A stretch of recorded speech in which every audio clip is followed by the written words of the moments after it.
Sei Shōnagon, Makura no Soshi, The Pillow Book, Chapter 31. In the 7th month, when there are fierce winds and heavy showers, it is quite cool and one does not bother to carry a fan. On such days, I find it is pleasant to take a nap, having covered myself with some clothing that gives off a faint smell of perspiration.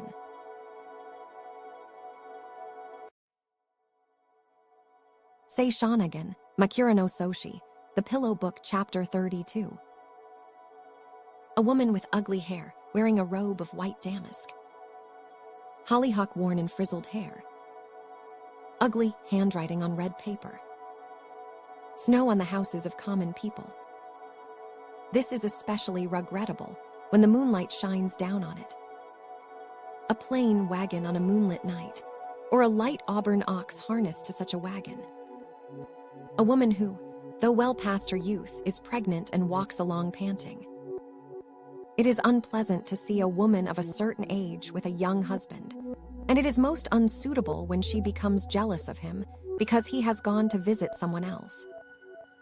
An elderly man who has overslept and who wakes up with a start, or a graybeard munching some acorns that he has plucked.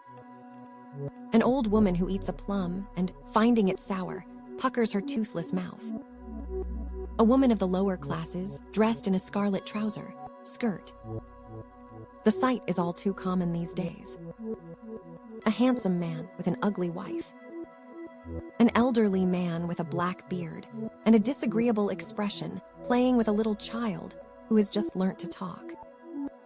It is most unseemly for an assistant captain of the quiver bearers to make his night patrol in a hunting costume. And if he wanders outside the woman's quarters, ostentatiously clad in his terrifying red cloak, people will be sure to look down on him.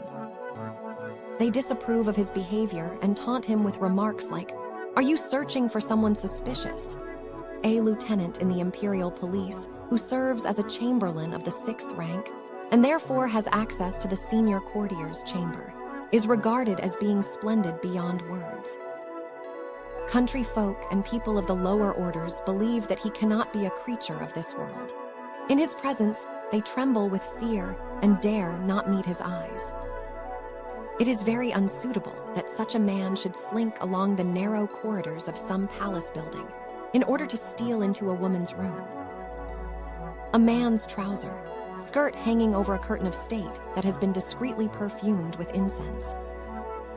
The material of the trouser, skirt is disagreeably heavy, and even though it may be shining whitely in the lamp light, there is something unsuitable about it. An officer who thinks he is very fashionable in his open overrobe, and who folds it thinly as a rat's tail before hanging it over the curtain of state. Well, such a man is simply unfit for night patrol. Officers on duty should abstain from visiting the women's quarters. The same applies to chamberlains of the 5th rank.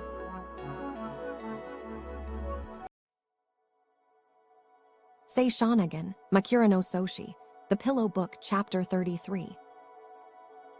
I was standing in a corridor of the palace with several other women when we noticed some servants passing. We summoned them to us, in what I admit was a rather unladylike fashion, and they turned out to be a group of handsome male attendants and pages carrying attractively wrapped bundles and bags. Trouser cords protruded from some, and I noticed that others contained bows, arrows, shields, halberds, and swords. "Whom do these things belong to?" we asked each of the servants in turn. Some of them knelt down respectfully and replied, "They belong to Lord So and So." Then they stood up and continued on their way, which was all very nice. But others gave themselves airs, or else were embarrassed and said, "I don't know," or even went off without replying at all, which I found hateful indeed.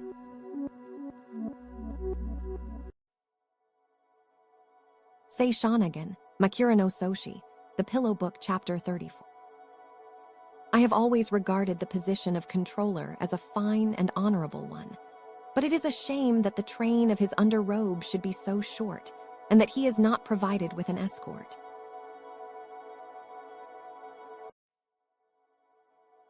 Sei Shōnagon, Makura no Soshi, The Pillow Book, Chapter 35. Once I saw Yukinari, the controller's first secretary, engaged in a long conversation with a lady near the garden fence by the western side of the Empress's office. When at last they had finished, I came out and asked, "Who was she?" "Ben no Neishi," he replied.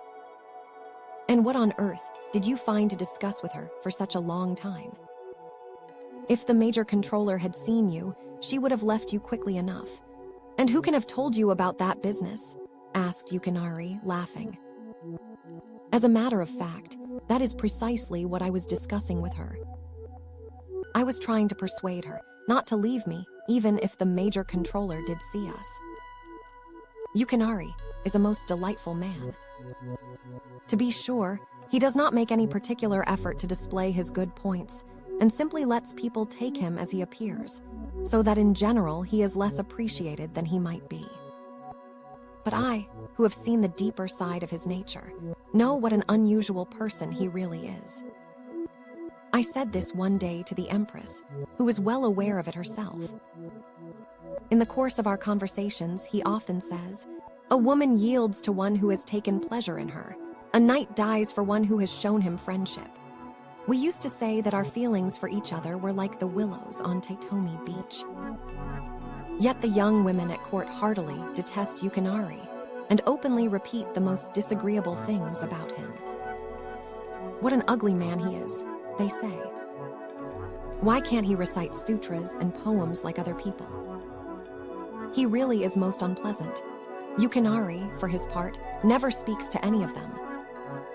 "I could love a woman," he said one day, "even if her eyes were turned up, her eyebrows spread all over her forehead, and her nose crooked. But she must have a prettily shaped mouth and a good chin and neck, and I couldn't stand an unattractive voice.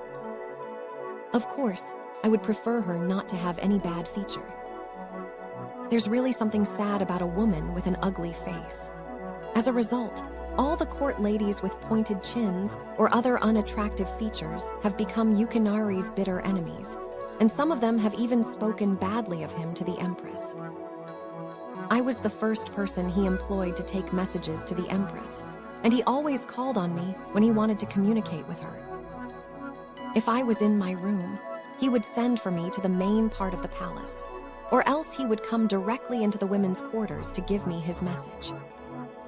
Even if I was at home, he would write to me or come himself, saying, "In case you are not returning to court at once, would you please send someone to Her Majesty informing her that I have such and such a message?" "Surely you could tell a messenger yourself directly," I said, but he would have none of it.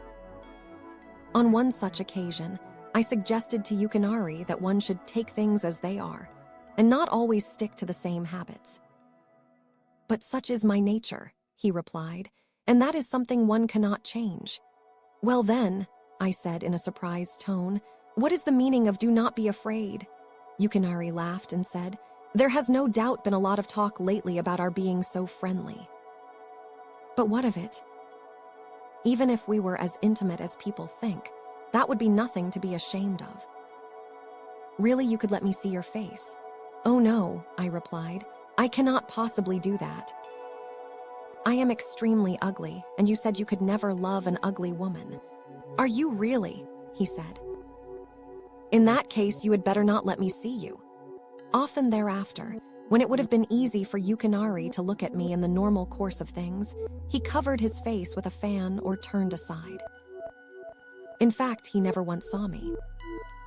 To think that he took what I said about my ugliness quite seriously.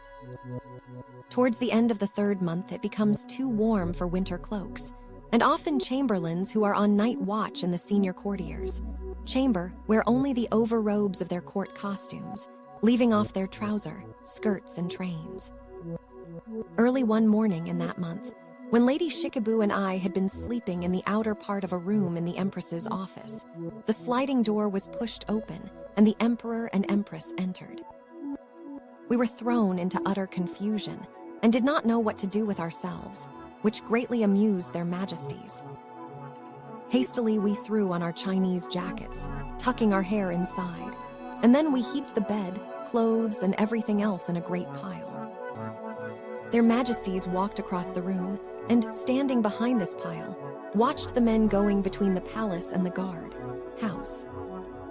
Several courtiers approached our room and spoke to us, without suspecting who was inside the room. "Do not let them see we are here," His Majesty said with a chuckle. Before long, their Majesties left. "Come along, both of you," said the Empress. I replied that we would come as soon as we had made up our faces, and we stayed where we were. Lady Shikibou and I were still discussing how splendid their Majesties had looked when, through a small opening in the blinds, where the frame of our curtain of state was pressed against the sliding door in the back of the room, we noticed the dark silhouette of a man. At first, we thought that it must be Noritaka, and continued to talk without paying any particular attention. Presently, a beaming face appeared through the opening in the blinds. We still took it to be Noritaka, but after a quick look, we were amused to find that we were mistaken. Laughing heartily, we rearranged our curtain of state so that we were properly hidden. Too late, though. The man turned out to be none other than Yukinari, and he had seen me full face. After all my past efforts, this was extremely vexing. Lady Shikibou, on the other hand, had been looking safely in the other direction. "Well," said Yukinari, stepping forward, "now I have really managed to see you completely. We thought it was Noritaka," I explained, "and so we didn't bother to hide properly." "But why, may I ask, did you examine me so carefully when in the past you said that you would never look at me?" "I have been told," said he, "that a woman's face is particularly attractive when she rises in the morning. So I came here hoping for a chance to peep into one of the ladies' rooms and see something interesting. I was already watching you when their Majesties were here, but you suspected nothing. Then, as I recall, he walked straight into the room."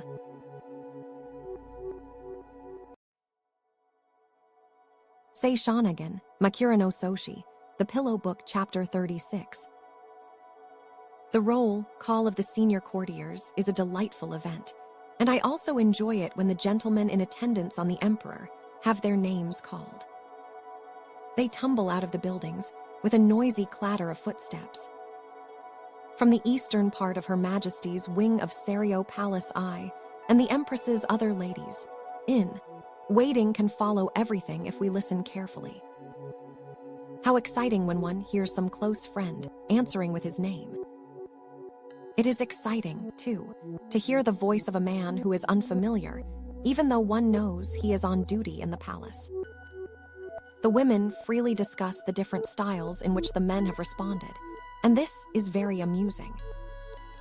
As soon as the roll call is finished, one hears the loud footsteps of the imperial guards of the Emperor's private office, who come out while twanging their bow strings.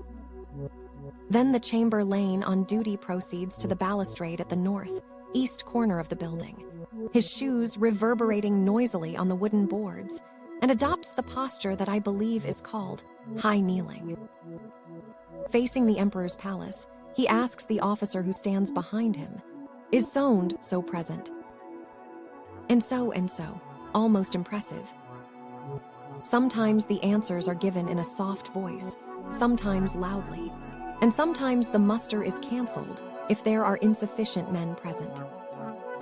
The officer of the guards announces this to the Chamberlain, who asks why the men are absent. When the necessary information has been given, he returns to the palace to make his report to the Emperor. Things do not go so smoothly when the Chamberlain on duty is Masahiro. Ever since some young noblemen advised him that he was being too lax about the report of the officer of the guards, he gets quite incensed on hearing of any absences among the men. He rebukes them severely, telling them that they must improve their behavior. As a result, Masahiro has become the laughing stock, not only of the gentlemen at court, but even of the common guardsmen.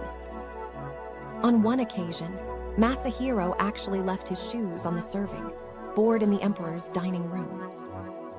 This caused great indignation, and it was said that whoever was responsible should be forced to do purgation. Some women in the office of grounds and a few others knew the name of the culprit, and could not help feeling sorry for him. "Whose shoes can these be?" they said. There's really no telling. In the midst of all this excitement, Masahiro himself came to fetch the shoes. "Oh dear," he said, "those dirty things belong to me."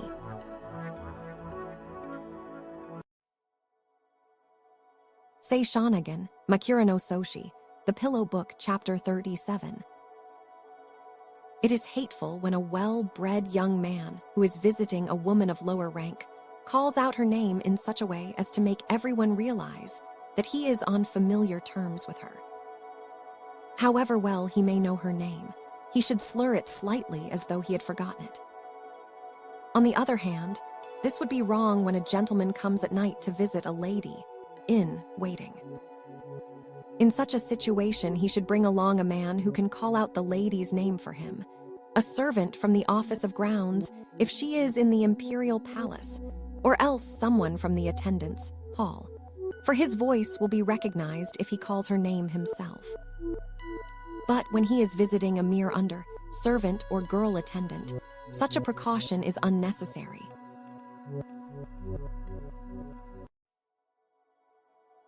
Sei Shōnagon, Makura no Soshi, The Pillow Book, Chapter 38. Small children and babies ought to be plump. So ought provincial governors and others who have gone ahead in the world. For if they are lean and desiccated, one suspects them of being ill-tempered.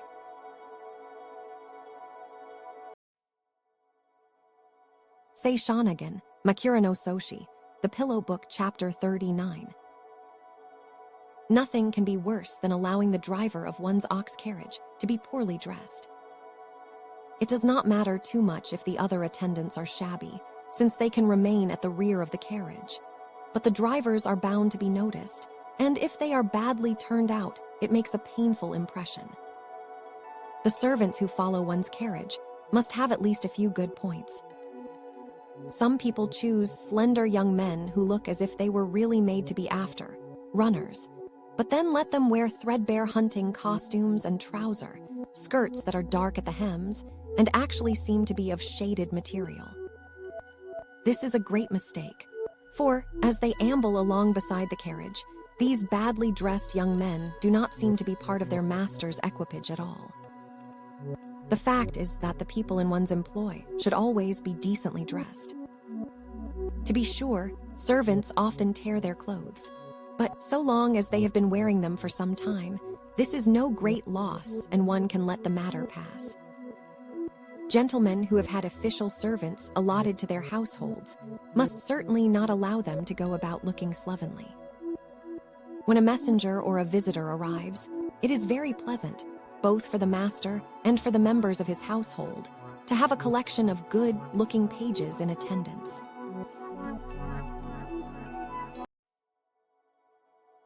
Sei Shōnagon, Makura no Soshi, The Pillow Book, Chapter 40. Traveling in my carriage one day, I passed a gentleman's house where I saw someone, probably a servant, spreading straw mats on the ground.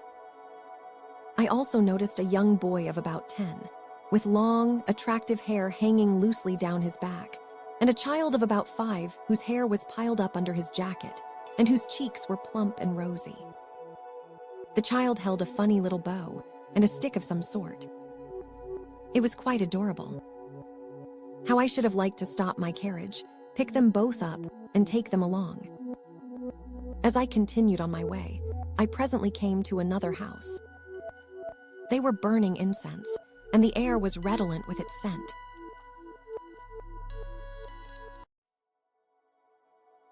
Sei Shōnagon, Makura no Soshi, The Pillow Book, Chapter 41. Once when I was passing the house of a certain great man, the central gate was open, and I could see a palm leaf carriage, which was beautiful and new, and had inside blinds of a delightful orange tint. It made a splendid sight, as it stood there with its shafts resting on the trestles. Several officials of the 5th and 6th ranks were scurrying about in all directions. They had tucked the ends of their long robes under their sashes, and their shining white batons were thrust into the shoulders of their robes. Many escorts were coming and going in full dress, with long, narrow quivers on their backs, most suitable for such a grand household. Then I was charmed to see an extremely pretty kitchen maid who emerged from the house and asked, "Have Lord so, and so's attendants arrived yet?"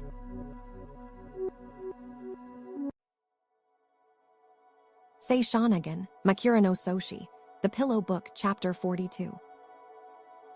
Sweet rush and water oats. Hollyhock is a most delightful flower. To think that ever since the age of the gods, people have been decorating their hair with it at festival time. The plant itself is also charming. I like the water, plantain, high face, and when I hear its name, I am amused to think that it must have a swollen head. The water, burr and the beach parsley, the moss and the bare ivy. I also enjoy the grass when its blades peep bright and green through the snow. Wood, sorrel makes an uncommonly pretty design on figured silk and other material. Shrubs that grow in precarious places like the mountain's edge make me uneasy, and I find them moving. Stonecrop is especially pitiful, for it grows on crumbling walls and other places that are even more unstable than the mountain's edge. Annoying to think that on a securely plastered wall it probably would not grow at all. The cottonashy, nothing wrong shrub. Either it has no worries, or whatever worries it did have are now gone. Both explanations of its name are pleasant. The shinabagusa, grass that endures, sounds most pathetic, but it is amazing how vigorously this plant grows on the very edge of roofs and walls. I am also interested in sage, brush and reed, mace, and I particularly like the leaves of the nutgrass. Bulrush, duckweed, green vine, and the scattered chigia reeds. The so-called horsetail. I love imagining the sound that the wind makes when it blows through these rushes. Shepherd's purse. A lawn of grass.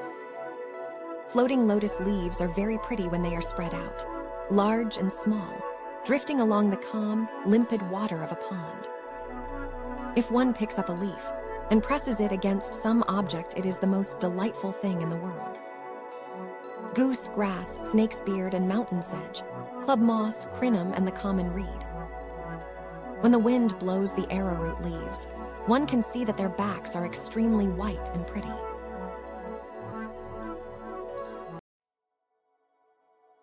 Sei Shōnagon, Makura no Soshi, The Pillow Book, Chapter 43.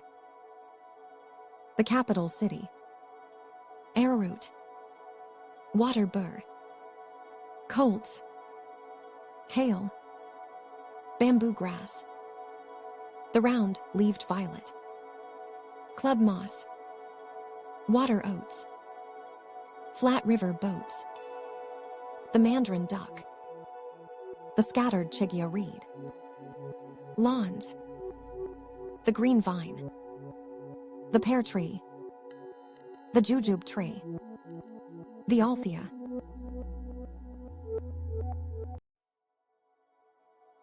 Sei Shōnagon, Makura no Soshi, The Pillow Book, Chapter 40. Summer and winter. Night and day. Rain and sunshine. Youth and age. A person's laughter and his anger. Black and white. Love and hatred. The little indigo plant and the great philodendron. Rain and mist.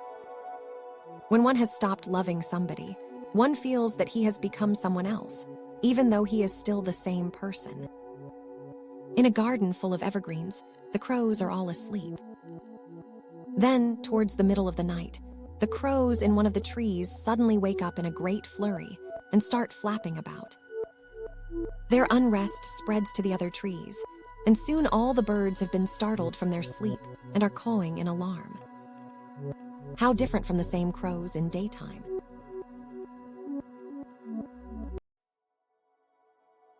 Sei Shōnagon, Makura no Soshi, The Pillow Book, Chapter 45. To meet one's lover summer is indeed the right season. True, the nights are very short, and dawn creeps up before one has had a wink of sleep. Since all the lattices have been left open, one can lie and look out at the garden in the cool morning air. There are still a few endearments to exchange before the man takes his leave, and the lovers are murmuring to each other when suddenly there is a loud noise. For a moment they are certain that they have been discovered, but it is only the caw of a crow flying past in the garden. In the winter, when it is very cold and one lies buried under the bedclothes listening to one's lover's endearments, it is delightful to hear the booming of a temple gong, which seems to come from the bottom of a deep well. The first cry of the birds, whose beaks are still tucked under their wings, is also strange and muffled. Then one bird after another takes up the call. How pleasant it is to lie there listening as the sound becomes clearer and clearer.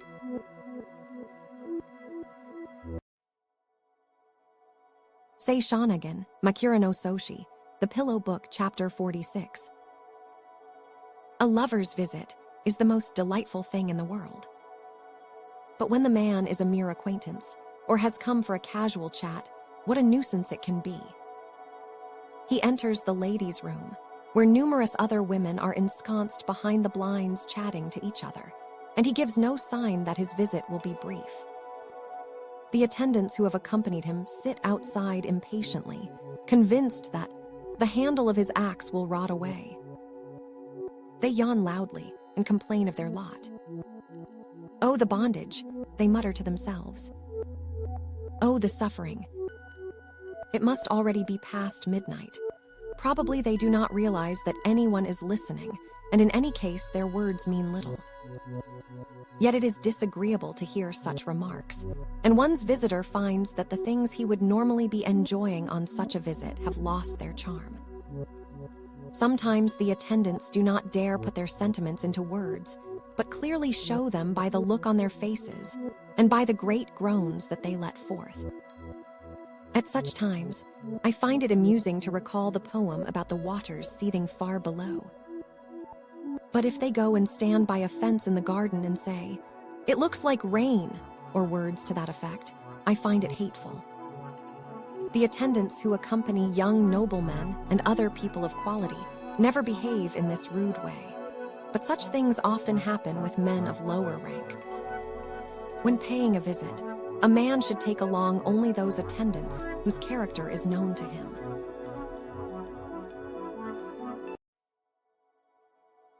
Sei Shōnagon, Makura no Soshi, The Pillow Book, Chapter 47. A son-in law who is praised by his adoptive father, a young bride who is loved by her mother, in-law. A silver tweezer that is good at plucking out the hair. A servant who does not speak badly about his master. A person who is in no way eccentric or imperfect, who is superior in both mind and body, and who remains flawless all his life. People who live together and still manage to behave with reserve towards each other. However much these people may try to hide their weaknesses, they usually fail. To avoid getting ink stains on the notebook, into which one is copying stories, poems, or the like. If it is a very fine notebook, one takes the greatest care not to make a blot, yet somehow one never seems to succeed. When people, whether they be men or women or priests, have promised each other eternal friendship, it is rare for them to stay on good terms until the end. A servant who is pleasant to his master. One has given some silk to the fuller, and when he sends it back, it is so beautiful that one cries out in admiration.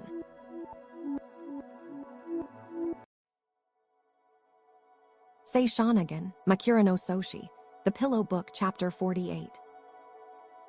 The women's apartments along the gallery of the imperial palace are particularly pleasant.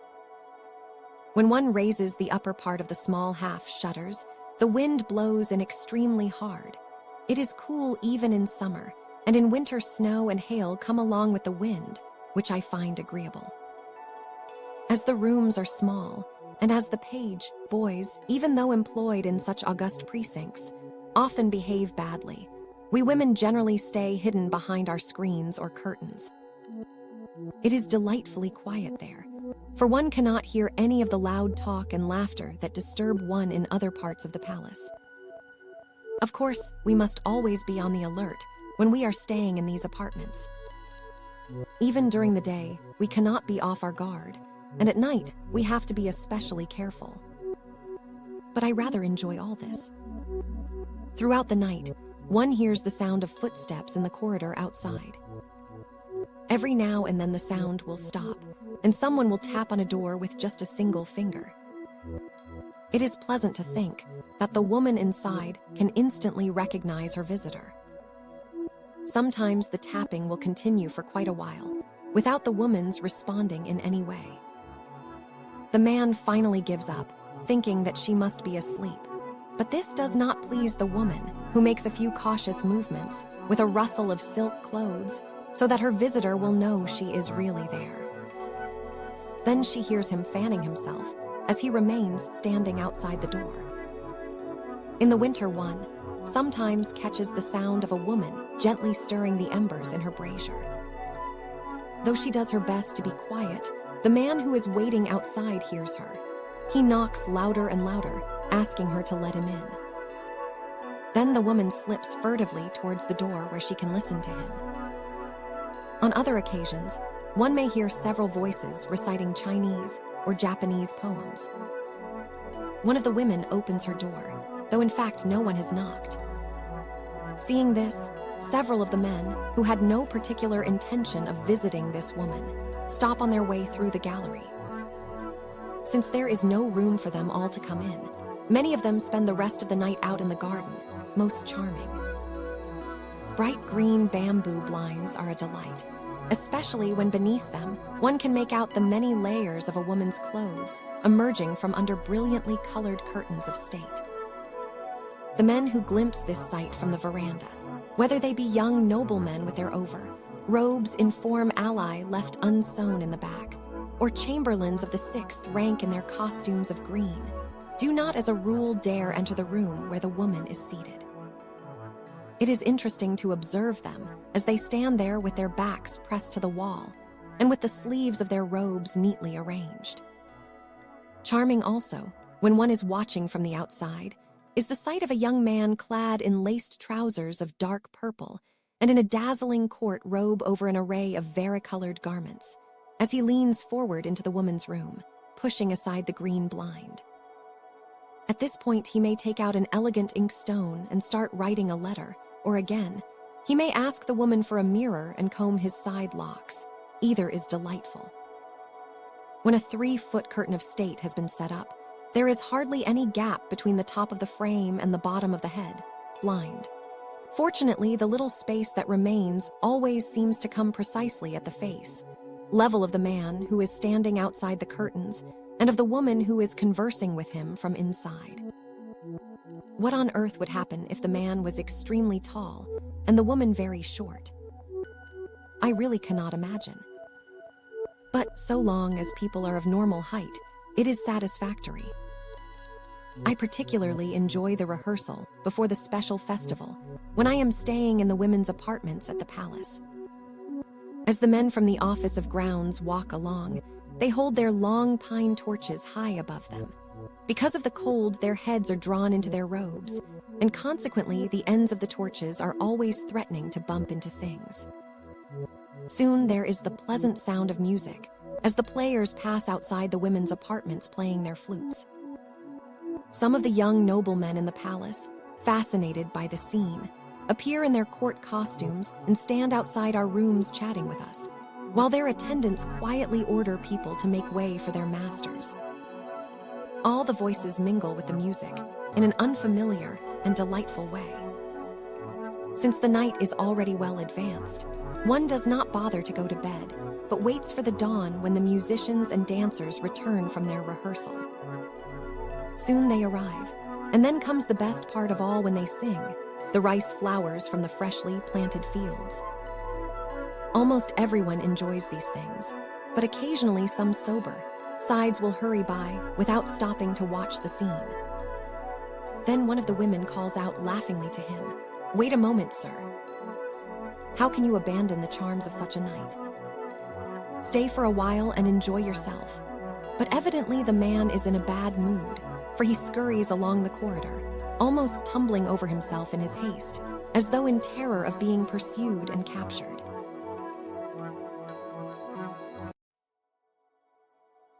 Sei Shōnagon, Makura no Soshi, The Pillow Book, Chapter 49. It was during one of Her Majesty's periods of residence in the building of the Empress's office. Although we were somewhat cut off from things, we enjoyed being in such a tall building, and the ancient trees that stretched far into the distance behind the office delighted us. One day it was reported that there was a demon in the main room. Everything had to be taken out, and we arranged the screens and other furniture so as to keep the demon out of the rest of the house. We told the maids to put Her Majesty's curtains of state in the front part of the building, south of the main room, and we women moved into an adjoining chamber. All the time we could hear the cries of "make way." That preceded the approach of high court nobles and senior courtiers as they went from the gate of the inner palace guards past the guard, house of the left guards. The cries for the senior courtiers were shorter than those for the high court nobles, and we had heated discussions about which were the big cries and which the small cries. Since we had often heard these voices, we were usually able to recognize them. "That's Lord So, and so they're announcing," one of us would say. "No, it isn't," another woman would insist, and then we would have to send a servant to find out who was right. It was amusing to hear the first woman say, "Well, you see, I knew." Early one morning, when a pale moon still hung in the sky, we went out into the garden, which was thick with mist. Hearing us, Her Majesty got up herself, and all the ladies in attendance joined us in the garden. As we strolled about happily, dawn gradually appeared on the horizon. When eventually I left to go and have a look at the guard, house of the left guards, all the other women ran after me, crying that they wanted to come along. On our way, we heard a group of senior courtiers, who were evidently bound for the Empress's palace, reciting, "So on and so forth, and the voice of autumn speaks." We therefore hurried back to the palace to converse with the gentlemen on their arrival there.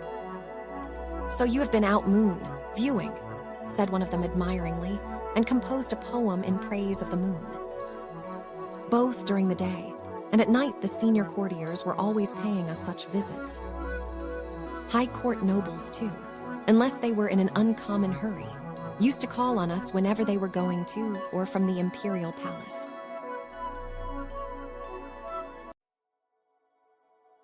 Sei Shōnagon, Makura no Soshi, The Pillow Book, Chapter 50. On the day after the naming of the Buddhas, the screens with the paintings of hell were carried into the Empress's apartments for her to see. They were terrifying beyond words. "Look," said Her Majesty. But I replied that I had no desire to see them. I was so frightened that I went and lay down in my room next door where I could hide myself from the screens. It was raining very hard. Since the emperor declared that he was bored, some of the senior courtiers were summoned to the Empress's apartments for a concert. Michikata, the minor counselor, played splendidly on the lute. Lord Naramasa played the 13-string zither, Yukinari the ordinary flute, and Captain Sunafusa the 13-pipe flute. They gave a delightful performance of one piece. Then, after the sound of the flute had stopped, His Excellency the Major Counselor, Korchika, chanted the line, "The music stops, but the player will not speak her name." While all this was going on, I lay out of sight in my room, but now I got up and went into the Empress's apartments. "Whatever guilt this may bring upon me," I said as I entered, "I cannot resist such a charming recitation." Hearing this, the gentlemen all burst out laughing. I recall that there was nothing very remarkable about the Major Counselor's voice, yet it seemed to have been made especially for the occasion.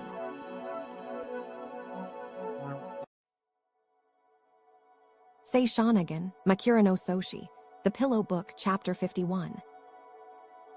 The captain first secretary, Tadanobu, having heard certain false rumors, began to speak about me in the most unpleasant terms. "How could I have thought of her as a human being?" was the sort of thing he used to say. One day, I learnt that he had gone so far as to speak badly about me in the senior courtier's chamber.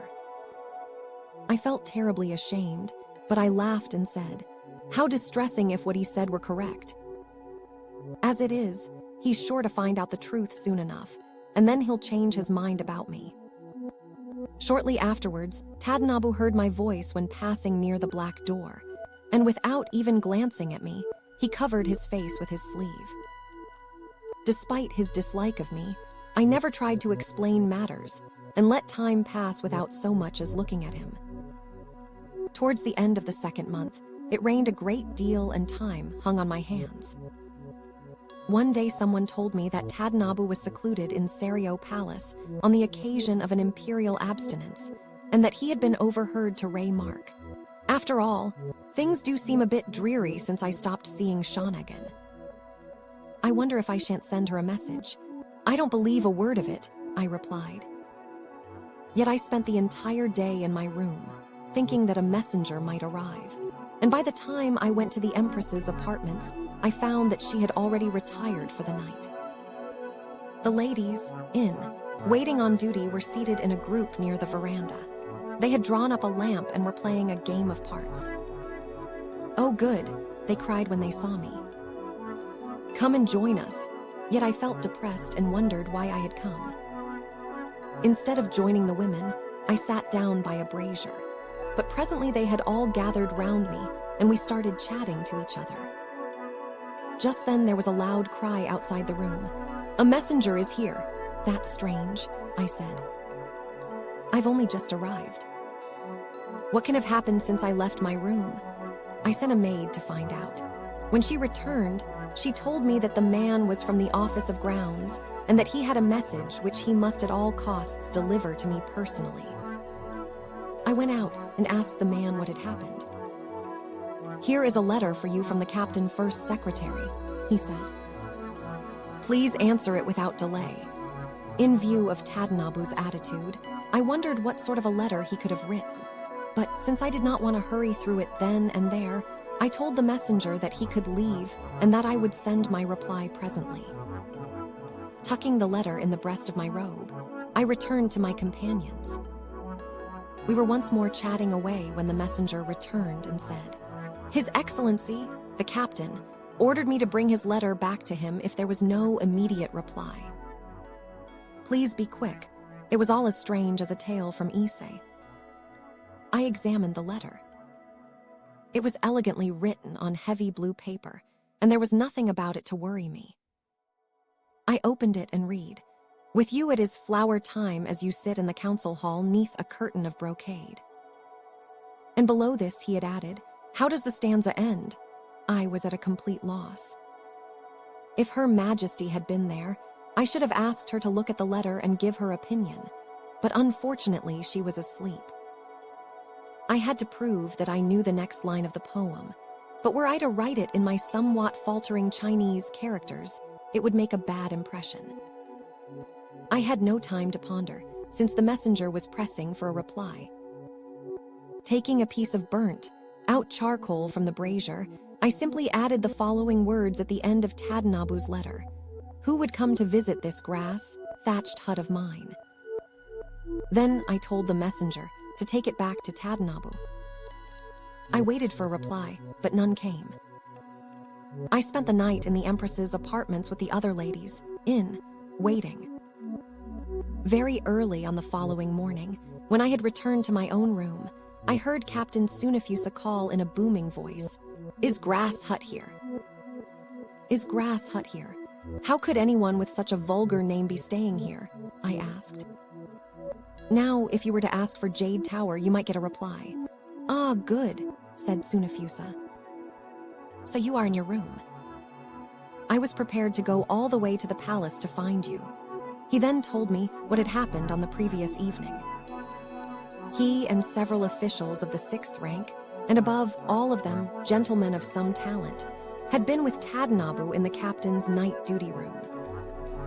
In the course of their conversation, while they were discussing various people and events, Tadanobu said, "I have completely broken with Shonagon. But even now that it is all over between us, I find it hard to leave things as they are. I have been waiting for her to make some move to bring us together again, but she does not seem to give it the slightest thought. Really, I find this indifference of hers most galling. Well, tonight I am going to make up my mind about her once and for all and settle things properly. We all discussed the matter, continued Tsunafusa, and it was decided that he should put you to the test by means of a letter. But when the messenger returned, he told us that you had gone back to your room and could not read the letter at once. Hearing this, Tadanobu sent the man back again with the instructions. This time seize her by the sleeve and get a reply from her willy-nilly. But in any case, bring back my letter. Despite the heavy rain, the messenger was soon back in the night duty room. Here it is, he said, producing a letter from the folds of his robe. It was the same blue piece of paper that Tadanobu had sent.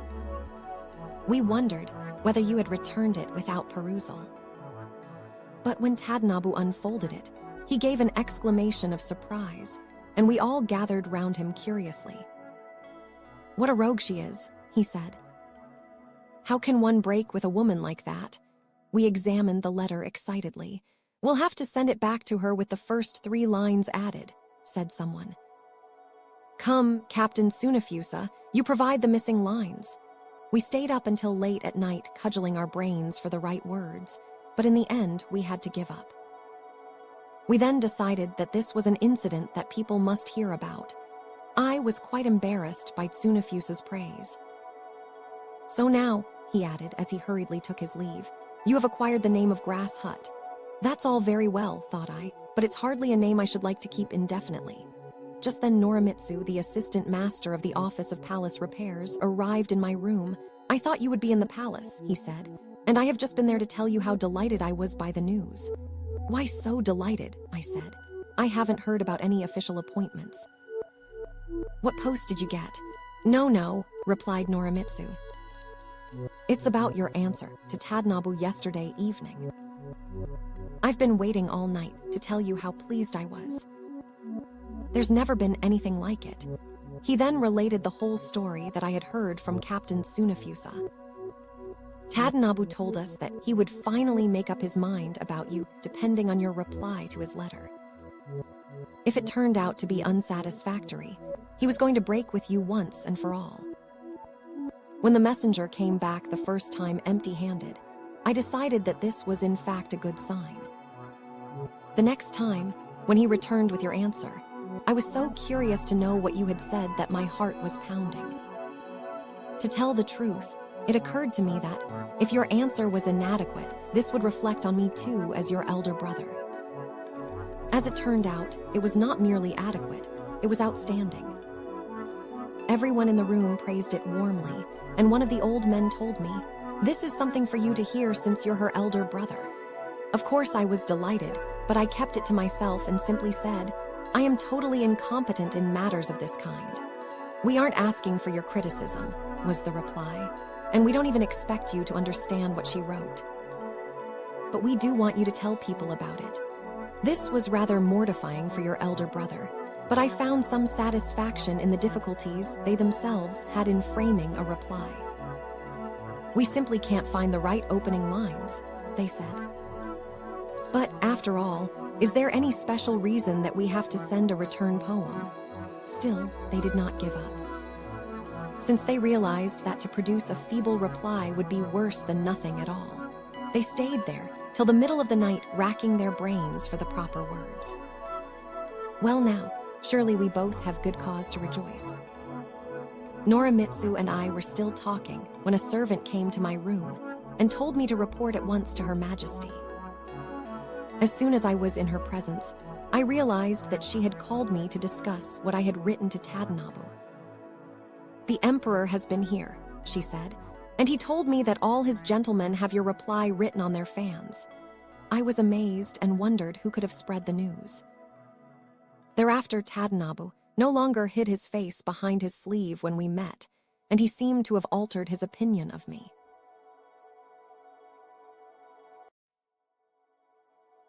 Sei Shōnagon, Makura no Soshi, The Pillow Book, Chapter 52. On the 25th of the second month in the following year, Her Majesty moved to the Empress's office. I did not accompany her, but stayed behind in Umitsubo Palace. On the next day, a message came from Tadanobu. Last night I visited the temple at Kurama. Since the direction to the capital is closed this evening, I am taking a detour and expect to be back before dawn. There is something I must tell you. Please wait for me and be ready to open the door as soon as I knock. It happened, however, that Her Highness, the Mistress of the Robes, sent me a message. Why stay alone in your room? She wrote. Come and spend the night here. Accordingly, I went to her. It was late on the following morning when I got up and returned to my room. My maid was waiting for me. Last night, she said, someone was knocking very loudly at the door. In the end, I had to get up. The visitor ordered me to announce to my mistress that the man who had promised to come had now arrived. I replied that you would pay no attention to such a message and went back to bed. I was feeling very annoyed about all this when a messenger came from the Office of Grounds and said, His Excellency, the First Secretary, wishes to inform you that he has to leave at once, but that first he has something he must tell you. If Tadanobu were to visit me in my own room, he would probably open the blinds and do other such bothersome things. The idea made me nervous, so I told the messenger that I was going to the palace on business. If His Excellency wanted to see me, he should come there. I then went to Umitsubo Palace and had just opened the shutters at the east end of the main room when Tadanobu arrived. I asked him to approach the blinds, behind which I was sitting. He looked magnificent as he came towards me. His resplendent, cherry-colored court cloak was lined with material of the most delightful hue and luster. He wore dark, grape-colored trousers, boldly splashed with designs of wisteria branches. His crimson robe was so glossy that it seemed to sparkle, while underneath one could make out layer upon layer of white and light violet robes. As the veranda on which he sat was very narrow, he leaned forward so that the top part of his body came almost up to the blind, and I could see him clearly. He looked like one of the gentlemen who are depicted by painters or celebrated by the writers of romances. The plum blossoms in front of the palace, red ones on the left and white ones on the right, were just beginning to scatter, yet they were still very beautiful. The sun brilliantly lit up the whole scene, a scene that I should have liked everyone to view. To make it still more charming, the woman nestling close to the blinds should have been a young lady, in waiting with beautiful, long hair cascading over her shoulders. Instead it was I, an old woman who had long since seen her best years, and whose hair had become so frizzled and disheveled that it no longer looked as if it belonged to her head. To make matters worse, we were still in mourning and most of the ladies at court wore special clothes, mine all being of such a light gray hue that they hardly seemed to have any color at all, and one could not tell one garment from another. Since Her Majesty was away, I was wearing an ordinary long robe without a formal skirt and train. Alas, there was not one good thing about me, and I quite spoiled the beauty of the scene. I am on my way to the Empress's office, said Tadanobu. Do you want me to take a message? And when will you be going yourself? Well, he continued, it was not yet dawn when I left the place where I stayed last night. Since I had already told you my plans, I expected that you would be waiting for me. It was a clear, moonlit night. As soon as I arrived from the West City, I came and knocked on your door. It took me a long time to arouse your maid. When she finally got out of bed, what a vulgar creature she turned out to be and how rudely she answered me. Tadanobu laughed and went on. It was a terrible disappointment. How can you have left someone like that in your room? Tadanobu had good reason to be annoyed, and as I heard his story, I was both sorry for him and amused. He left soon after. It occurred to me that the people who had noticed him from the outside must have wondered what sort of delightful woman could be hidden by the screens, while those who were in the back of the room and could see me from behind would never have imagined that there was such a splendid gentleman on the veranda. At sunset, I went up to the Empress's office. Her Majesty was surrounded by a group of ladies in waiting, who were arguing about various romances and citing passages that impressed them as good or clumsy or disagreeable. The Empress herself discussed the qualities and defects of Suzushi and Nakatada. "Well, Shonagon," said one of the ladies in waiting, "let's hear your opinion of these characters. You must tell us at once. Her Majesty is always talking about Nakatada's mean upbringing." "What do you think?" "For my part," I replied, "I don't see anything so wonderful about Suzushi. I admit that he may have succeeded in bringing a heavenly maiden down from the sky by his music, but when did he ever do anything important enough to win the hand of an emperor's daughter?" "Good!" exclaimed the lady in waiting, realizing that I was on Nakatada's side in the debate. "If you'd seen Tadanobu when he came here today," the Empress said, "you would have found him far more splendid than all these romantic heroes." "Yes, indeed," put in another of the ladies in waiting. "Today he was even more magnificent than usual. It was just so that I could let your Majesty know at once about Tadanobu's visit that I came here this evening," I said, "but I became involved in your discussion about romances." Thereupon, I told them everything that had happened. "We've all seen him," they said, laughing, "but how could we possibly have pieced the whole story together?" Then they described Tadanobu's visit. "Oh, the desolation of the West City," he had said to them. "If someone had been there to share it with me, the fences are all broken and everything is overgrown with moss." "And was there any fern on the tiles?" Lady Sei Shōnagon had asked. Extremely impressed by her question, Tadanobu had hummed the line, "It is not far from the city's western gate." The women were all loud in praising this exchange, and I found their enthusiasm delightful.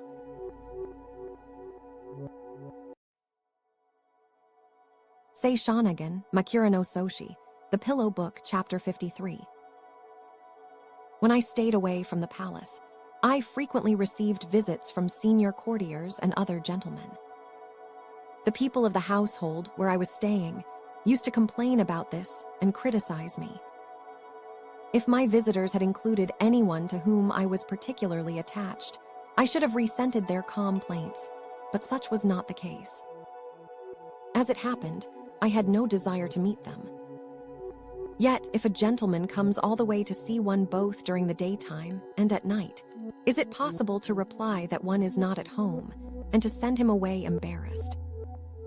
Some of the men who visited my house were almost total strangers, and in the end it became too much for me. On the next time when I left court, I therefore decided not to announce where I was going. In fact, I told hardly anyone except Tsunafusa and Naramasa. On one occasion during my absence, the lieutenant of the guards, Norimitsu, came to see me.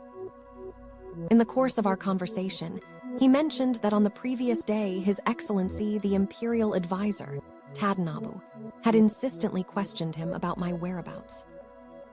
"After all," Tadanobu had said, "it hardly seems likely that you would not know where your own sister is staying." Norimitsu had continued to protest his ignorance, but Tadanobu had become cross and only pressed him the harder. "I really had a difficult time hiding the truth from him," said Norimitsu. It was all I could do not to burst into laughter. To make matters worse, Tsunafusa was sitting directly next to us with an unconcerned, innocent look. I knew that if I so much as glanced at him, I should start giggling.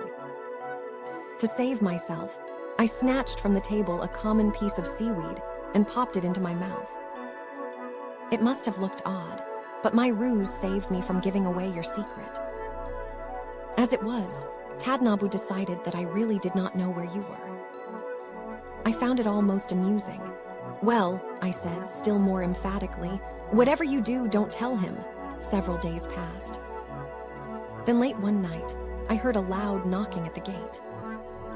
I wondered why anyone should make such a terrible disturbance, especially since the gate was quite near the house, and an ordinary knock would have sufficed. I sent one of the servants to find out who was there. It turned out to be a messenger, a soldier in the Imperial Guards, with a letter from Norimitsu. Since everyone was asleep, I drew up a lamp for myself and opened the letter. "Tomorrow," I read, "is the day of conclusion of the sacred readings.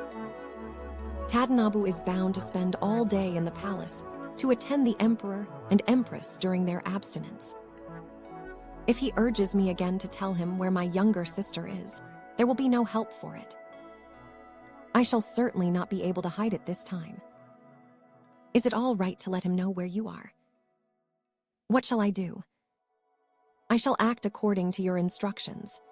By way of reply, I merely wrapped a little seaweed in a piece of paper and sent it to him. When Norimitsu came to see me later, he told me that all night long Tadanobu had been after him for information. "Without even waiting to find a suitable place," said Norimitsu, "His Excellency took me aside and began interrogating me. I can assure you that it was most disagreeable to be put to the question like that. Besides, you never told me what I should answer, but simply sent that silly bit of seaweed wrapped in paper. I suppose you did it by mistake. What a strange mistake that would be," I thought. "Who would ever wrap up such an object and send it to someone?" I was really disgusted with Norimitsu for having so completely missed the point, and without a word, I took a piece of paper that was lying under the inkstone and wrote the following poem. "Tell no man where she lives, the diver in the water's depths, such must have been the meaning of her glance." I gave it to Norimitsu, but he pushed it back with his fan, saying, "Ah, you have been good enough to write one of your poems for me." But I have no intention of reading it, and he hurried out of the room. Norimitsu and I had always been on close terms and tried to help each other, but now, without anything particular having happened, a coolness came between us. Shortly afterwards, I received this note from him. "I know that I may have put you out in some way, but please do not forget our pact. Even though we are apart, remember that I have been your elder brother." I have heard Norimitsu say, "People who are fond of me should spare me their poems, or I shall have to regard them as enemies. When you feel that the time has come to break with me, just send one of those things."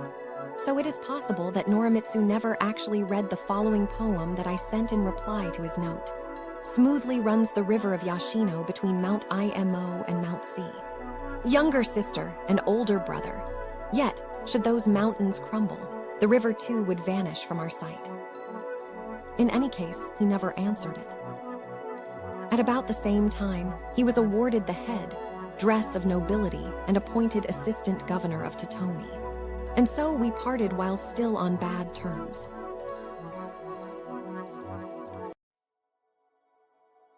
Sei Shōnagon, Makura no Soshi, The Pillow Book, Chapter 54. The voice of someone who blows his nose while he is speaking.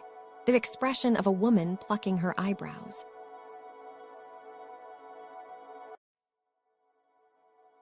Sei Shōnagon, Makura no Soshi, The Pillow Book, Chapter 55. Then a few months after our visit to the guard, house of the left guards, I was staying at home when I received this message from the Empress. "Come back quickly." I keep remembering that early morning when you went to the guard house. How can you be so indifferent to it all? The messenger returned presently with these words from the Empress. "I wonder why you should have said something to bring discredit on Nakatada, who was such a favorite of yours. In any case, leave everything and come back here this very evening. I shall resent it greatly if you don't." I sent the messenger back with this reply. "If your Majesty had simply said, slightly annoyed, I should consider it a terrible thing. Since you used the word greatly, I shall return even at the risk of my life." So saying, I went back to the palace.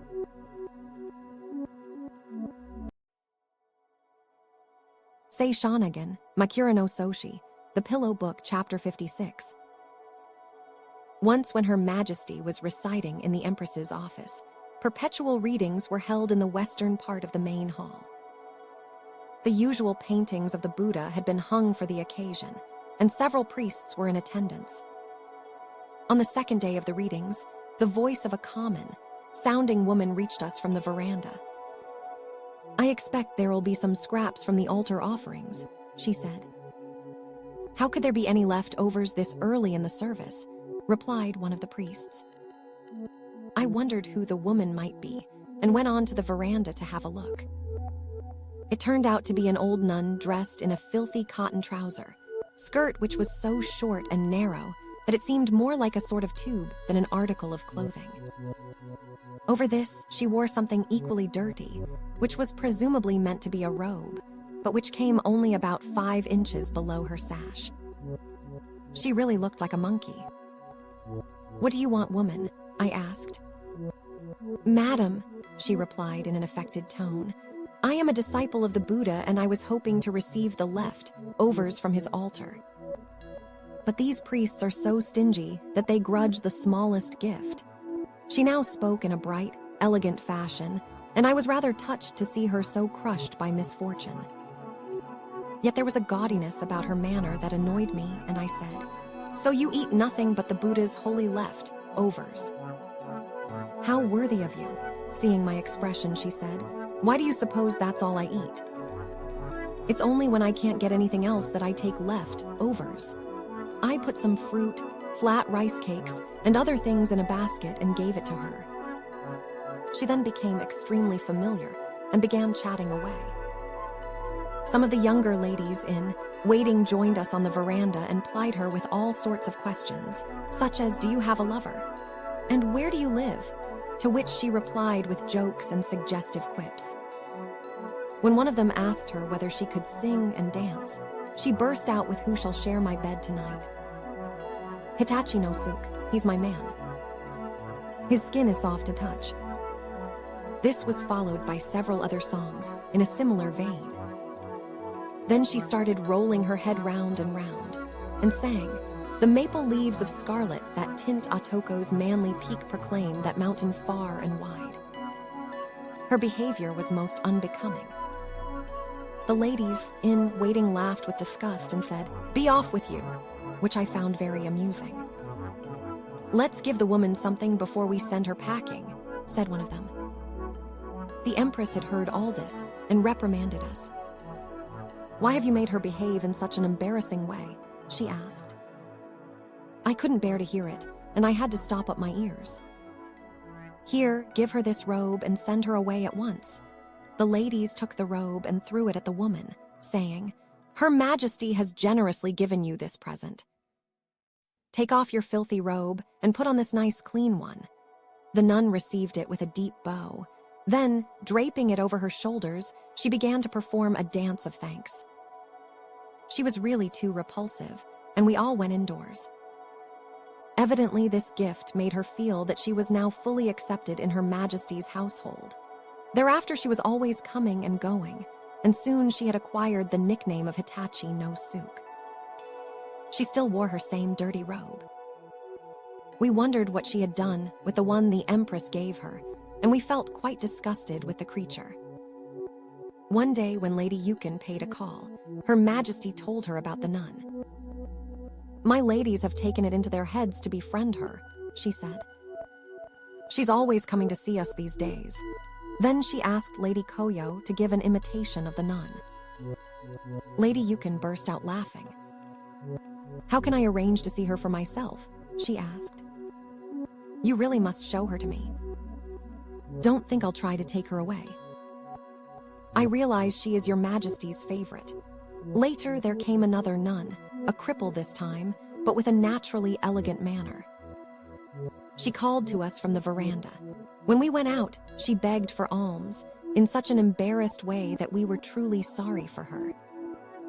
Her Majesty ordered that she be given a robe, and the nun prostrated herself on the ground. Her movements were much the same as the other nuns, but there was nothing unpleasant about her. Just as she was leaving the veranda, weeping for joy, Hitachi no Suk happened to arrive and caught a glimpse of her. Thereafter, Hitachi did not visit us again for a long time, and we soon forgot about her. From the 10th day of the 12th month, it snowed very heavily. I and the other ladies, in waiting, gathered large quantities of snow and heaped it in lids. Then we decided to build a real snow mountain in the garden. Having summoned the servants, we told them it was on Her Majesty's orders, and so they all got to work. Men from the Office of Grounds, who had come to do some sweeping, also joined in, and soon the mountain was rising high above the ground. Next came some officials from the office of the Empress's household, who made suggestions and helped build an especially beautiful mountain. There were also a few assistant officials from the Emperor's private office and some more men from the Office of Grounds, so that soon we had about 20 people working away. In addition, messages were sent to the servants off duty, saying that a special stipend would be given to anyone who helped on that day, but that those who did not appear for work could expect nothing. This brought the men rushing out, except for those who lived far away and could not be informed. When the mountain was finished, officials from the office of the Empress's household were summoned and given rolls of silk tied up in sets of 2. They threw the rolls onto the veranda, and each of the workmen came and took a set. Having bowed low, they thrust the silk into their robes before withdrawing. Some of the court gentlemen changed from their formal robes into hunting costume and remained in attendance at the Empress's office. "Well," said Her Majesty, "how long is that mountain likely to last?" Everyone guessed that it would be 10 days or a little more. "And what do you think?" the Empress asked me. "It will last till the 15th of the first month," I declared. Even Her Majesty found this hard to believe, and the other women insisted that it would melt before the end of the year. I realized I had chosen too distant a date. The mountain would last until the 1st of the year at the outside, which was the latest day I should have given. Yet there was no taking back what I had said. Though I knew the mountain was unlikely to survive till the 15th, I stuck to my original prediction. Towards the 20th, it began raining.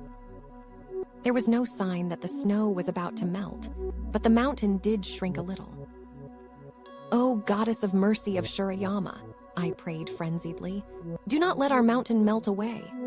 On the day we built the mountain, Tadadika, the secretary in the Ministry of Ceremonial, arrived with a message from the Emperor. We gave him a cushion and joined him for a talk. "Today they're making snow mountains everywhere," he told us. "The Emperor has ordered his men to build one in the garden in front of his palace, and they're also building them in the Eastern Palace and in the Koki and Kyogoku palaces." Hearing this, I wrote a poem and asked the woman standing beside me to recite it. That mountain in our garden, which we had thought so rare. Everywhere its snowy likeness, and we can boast of nothing new. Tadadika was impressed. "I would not want to spoil the brilliant effect of your poem by making a poor reply," he said, bowing repeatedly. "The next time I find myself outside the blinds of some fashionable court lady, I shall repeat your lines." And with that, he took his leave. I had heard that Tadadika was very fond of poetry, and his behavior surprised me. When I told the Empress about it, she said, he obviously preferred not to reply at all unless he could produce something really good. Towards the end of the year, the snow mountain seemed to have become smaller, yet it was still very high. About noon one day, when I and some of the other women were sitting out on the veranda, Hitachi no Suke arrived. "Why haven't we seen you for such a long time?" we asked her. "Oh, nothing special," she said. "It's just that something rather sad happened to me." "And what may that be?" we asked.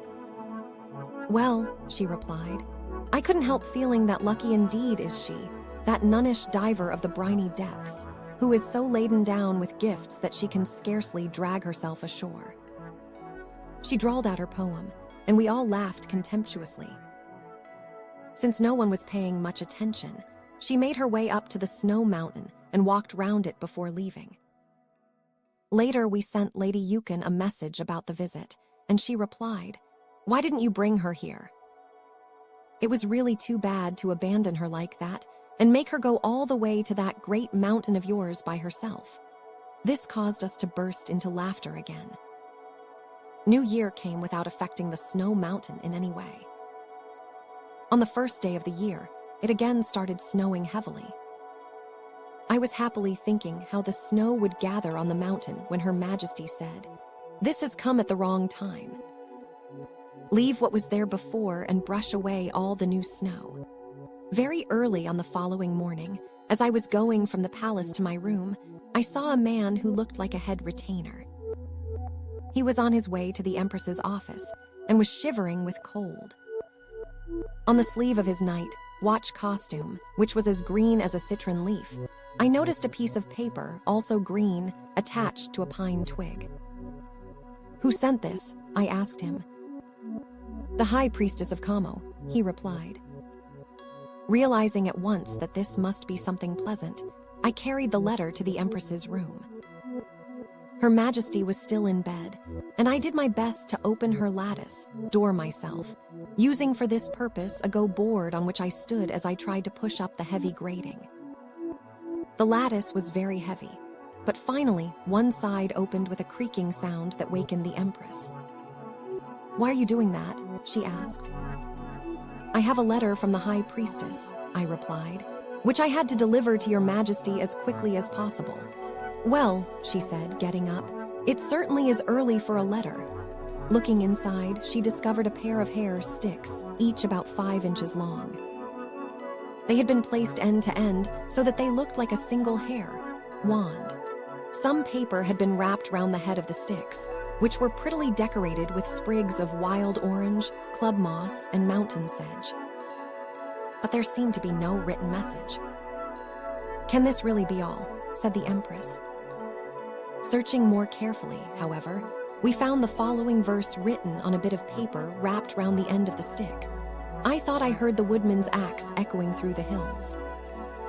But oh, it was a gladder sound, the cutting of the festive wands. As I watched the Empress writing her reply to this letter, which turned out to be the beginning of a regular correspondence between her and the High Priestess, I was full of admiration. Determined to make her letter as elegant as the one she had received, Her Majesty took the utmost pains to correct the wording until she considered it just right. The messenger was rewarded with an unlined costume of white material and another of dark red that looked like plum blossom. I enjoyed watching the man set off in the falling snow with the clothes over his shoulder. Unfortunately, I never found out what Her Majesty had replied. Meanwhile, our snow mountain, dirty and unattractive though it had become, showed no sign of melting, and one would really have thought that it belonged to the northern land of Koshi. I prayed that somehow it would survive until the 15th.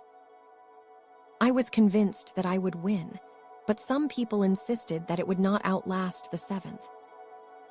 We had all decided to wait and see what happened when suddenly, on the 3rd of the month, the Empress was obliged to return to the imperial palace. This was a great disappointment, and at first I seriously thought that we would never know the outcome. "Well," said everyone, including Her Majesty, "it was all very delightful.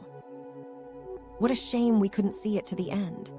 I determined then that, if my original guess turned out to be correct, I would show Her Majesty the remaining snow whatever happened. I realized that this would require special steps, so I took advantage of the confusion of packing and moving to summon a gardener who lived in a hut near the wall of the Empress's office. When he came to the veranda where I was sitting, I told him to take extremely good care of the mountain. "Make sure it lasts until the 15th, I said, "and don't let any children climb up and scatter the snow. If you look after it really well and it lasts until the middle of the month, Her Majesty will give you a generous reward, and I too shall show you my gratitude." So saying, I gave him some cakes and other food that I had got from the reserve that was always kept in the kitchen for poor people. The gardener beamed. "That will be quite simple, madam," he said. "I shall certainly guard your mountain for you, though it may be difficult to stop the children from climbing. If they refuse to obey," I said, "tell them whom they are dealing with." I then accompanied Her Majesty back to the palace and stayed there until the 7th. During this time, I was so worried about the mountain that I was forever dispatching under servants, bathroom servants, and housekeepers with instructions for the gardener. On the 7th, I sent him some of the leftovers from the festival of young herbs. When the servants returned, I heard them laughing at the reverent way in which the gardener had received the gifts. After I had gone home on the 7th, I was still greatly concerned with the mountain, and early each morning I sent someone to look at it. On the 10th, my messenger delighted me by saying that it would last for another 5 days or so. On the night of the 13th, however, it rained very hard, and I thought with distress that now my mountain must surely have melted. I stayed awake all night, lamenting that it could not possibly survive another day, let alone the necessary 2. The people who heard me laughed and said I was mad. As soon as there was a sound of stirring in the house, I got up and tried to arouse one of the maids. The lazy wench would not budge. Thoroughly annoyed, I sent another servant who was already awake to inspect the mountain. "Well, madam," she told me on her return, "it is now about the size of a round straw cushion. The gardener has been looking after it very efficiently and has not let any children come near. It should last like this until tomorrow or even the next day. The gardener says that he is now confident of receiving his reward." I was overjoyed and decided that, with the arrival of the 15th, I should dash off a poem and send it to the Empress together with some of the snow in a basket. Anxiously, I awaited the following day, and before dawn, I gave my maid a large basket, telling her to fill the cover with snow from those parts of the mountain where it was still white. "Use a rake," I said, "and throw away all the dirty snow." She was back almost at once with the cover of the basket dangling, still empty, from her hand. "It's gone," she announced. I was dumbfounded. The splendid poem that I had composed with such effort, thinking that soon it would be on everyone's lips, now seemed foolish and useless. "But how," I asked dejectedly, "can such a large heap of snow have melted overnight?" The gardener was wringing his hands, the maid said excitedly. "He told me that the snow was there until late last night and he was counting on his reward, but that now of course he would get nothing." Just then, a messenger arrived with a note from the Empress asking whether the snow had lasted. Mortifying as it was, I had to reply that none was left. "Tell Her Majesty," I said, "that the snow, which the older women said would melt last month and in any case before New Year's Day, was still there yesterday at sunset." I don't think I did so badly. If it had actually lasted until today, my prediction would have been too accurate. I dare say that during the night someone removed the snow out of spite and flung it away. When I returned to the palace on the 20th, I discussed the matter with the Empress and told her how amazed I had been by the maid's prompt return and by her news. "The cover was dangling in her hand," I said, "and she had put the box itself on her head like a hat. I was planning to build a beautiful little snow mountain in the lid and to present it to Your Majesty with a fine poem written on white paper." The Empress burst out laughing and her ladies, in waiting, joined in. "I am afraid I have earned a heavy load of sin for having spoiled everything when it meant so much to you," she said. To tell the truth, on the night of the 14th, I sent some servants to the mountain with orders to destroy it and throw away what was left. Strange that in your reply to my note you guessed exactly what happened. It appeared that, when the Empress's servants arrived at the mountain, the old gardener had come out, wringing his hands and begging them not to damage the snow. "We are acting on Her Majesty's orders," they had answered. "And don't tell anyone, or we shall tear down your hut for you." They then took all the snow and threw it over the wall at the south of the guard office of the left division. According to the servants' report, the mountain was still quite high, and the snow would certainly have lasted until the 20th.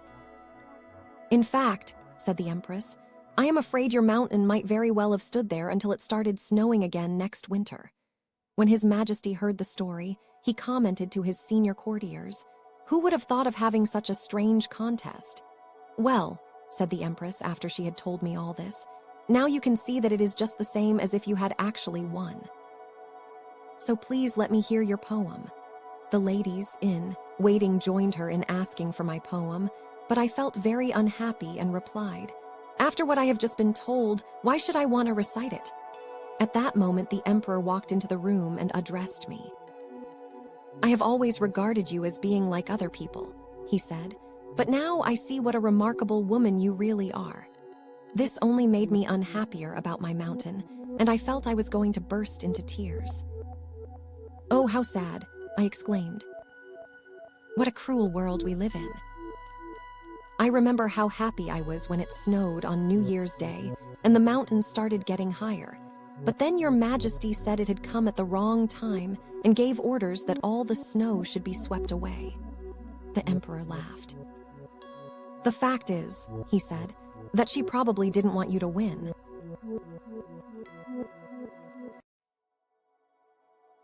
Sei Shōnagon, Makura no Soshi, The Pillow Book, Chapter 57. Chinese brocade. A sword with a decorated scabbard. The grain of the wood in a Buddhist statue. Long flowering branches of beautifully colored wisteria entwined about a pine tree. Despite his low station, a chamberlain of the 6th rank is a splendid thing. To think that he is allowed yellowish, green robes of figured material and cloth that even young noblemen of the finest families are forbidden to wear. A mere assistant or subordinate official in the emperor's private office, who is the son of a commoner and who has gone completely unnoticed while serving under gentlemen of rank with official posts, becomes splendid beyond words after being appointed chamberlain. A chamberlain of the 6th rank cuts a magnificent figure when he arrives with an imperial mandate, or when he brings the sweet chestnuts for the great council banquet. Observing how he is treated and entertained, one could imagine that he has come down from heaven. A girl of noble birth has been chosen as imperial consort, but she is still living at home, where they refer to her as princess. When a chamberlain visits her with a message from the emperor, her lady, in waiting, before even delivering the letter, first pushes out a cushion for him from behind the blinds. As she does so, she displays the sleeves of her dress, a rare sight for a man of such humble rank. If, in addition to being a chamberlain, the messenger belongs to the imperial guards, things are still more impressive. He sits down on the cushion, spreading out the skirts of his underrobe, and it is the master of the house himself who gives the man a wine cup. What must be his delight on receiving such treatment? A chamberlain can keep company with young noblemen as if he were their equal. Yes, with those same young noblemen whose very sight used to overawe him, and who in the past would not have deigned to sit in the same room with someone of such low rank.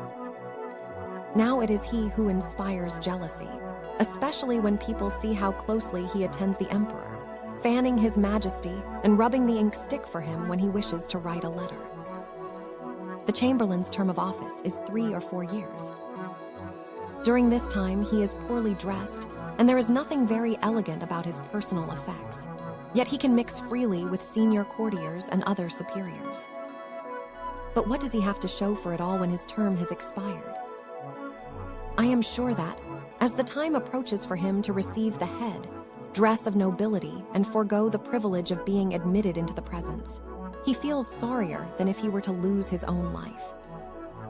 It is sad to see how he bustles about the palace in a frantic effort to secure some last favors from the emperor. In the past, chamberlains began lamenting the loss of their privileges from the very beginning of the year when they were to relinquish their posts. Nowadays, they compete for new appointments. I need hardly say how splendid I find a learned doctor of literature. He may be of lowly appearance, and of course he is of low rank, but the world at large regards him as an impressive figure. As an imperial tutor, he is consulted about all sorts of special matters, and he is free to approach the most eminent members of the emperor's family. When he has composed one of his prayers for the emperor or the introduction to some poem, he becomes the object of universal praise. A learned priest is also splendid. It is impressive enough when he reads his breviary by himself, but how much more so when he is among several lectors officiating in the sacred readings at one of the fixed periods. It is getting dark. "Why haven't they brought the oil?" says one of the lectors. "How late they are in lighting the lamps." All the lectors stop reading, but the learned priest continues quietly reciting the scriptures from memory. An imperial procession by the Empress in daytime. The Empress's birth chamber. The ceremony of installing a new Empress. On this occasion, tables are arranged in front of her dais, together with the lion and the Korean dog. Then the people from the table office bring in the imperial cauldron. As one watches all this, it is difficult to believe that this same Empress was recently an ordinary person known simply as Princess. The procession of the first man. His pilgrimage to Kasuga Shrine. Grape-colored material.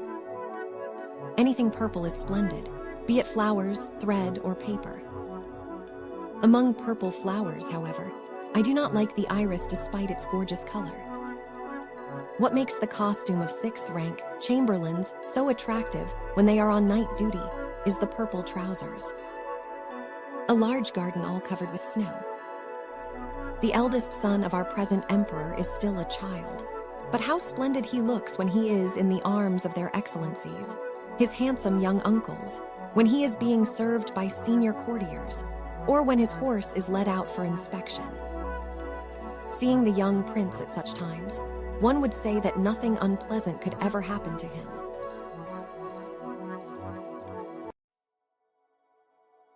Sei Shōnagon, Makura no Soshi, The Pillow Book, Chapter 58. One day when the emperor visited Her Majesty's rooms, we heard that he had taken along the lute called Mumyo, nameless, and that some of the ladies in waiting were strumming it. We went to have a look, but no one was playing. One of our group toyed with the strings and asked what the instrument was called. "It's far too insignificant to have a name," said the Empress. Hearing her reply, I was once more reminded what an admirable mistress I served.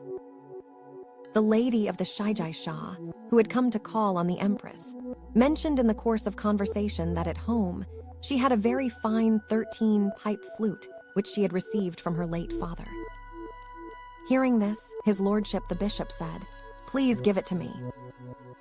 I have a splendid 7-string zither at home, which I hope you will take in exchange."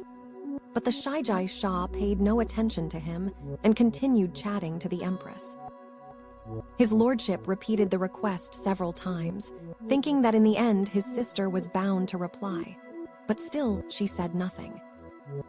The zithers, flutes, and other instruments belonging to the emperor have certainly been given some strange names. Among the lutes are Gensho, Mokuma, Ide, Ikkyo, and Mumyo. The 6-string zithers have names like Kuchime, Shiogama, and Futanuki. I have also heard about Suiro, Kasuiro, Yuta no Hoshi, Kyujiuchi, and Hafutatsu, and there are many others whose names I have forgotten. Such objects, I remember Tadanobu saying, deserve to be placed on the shelf of honor in Gyo Palace.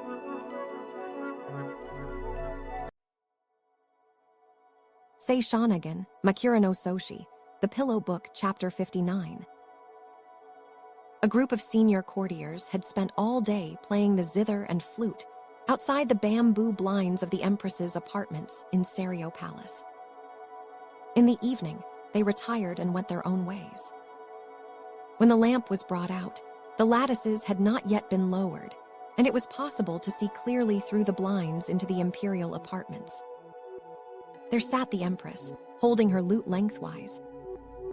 She wore a magnificent scarlet robe, and beneath it several layers of beaten and stretched silk. Her sleeve was elegantly draped over the glossy, black lute, and nothing could have been more splendid than the contrast between her dazzlingly white forehead and the dark wood of the instrument. Having glanced at this scene, I went up to one of the women who was standing nearby and said, "The girl whose face was half hidden can certainly not have been as beautiful as this." And she, of course, was a mere commoner. When she heard this, The woman forced her way into the Empress's room and reported what I had said. Presently she came back and told me that Her Majesty had laughingly asked, "And do you know what Shonagon meant by that?" Which amused me greatly.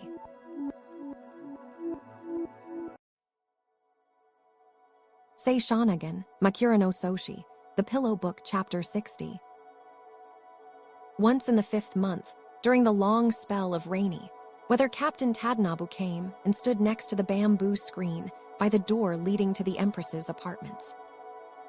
He used a most delightful scent, which it was impossible to identify. The air was very damp. Even though nothing noteworthy took place, there was something peculiarly elegant about the entire scene, which makes me feel bound to mention it. The captain's scent permeated the screen and lingered there till the following day. Small wonder that the younger ladies in waiting should have felt this was something unique.